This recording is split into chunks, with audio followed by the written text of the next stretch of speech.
Hi everyone, today we will talk about how to fix Instagram ad to story problems. To know how to fix Instagram ad to story problems, you should just go to settings. Here we will click. After that, in this page you will enter choose apps, default apps, app settings. When you will see this list, you will go down to click for here Instagram to find the application of Instagram.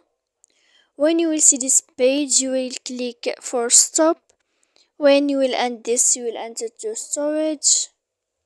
After that, in this page, you will click clear cache, and then you will go to clear data.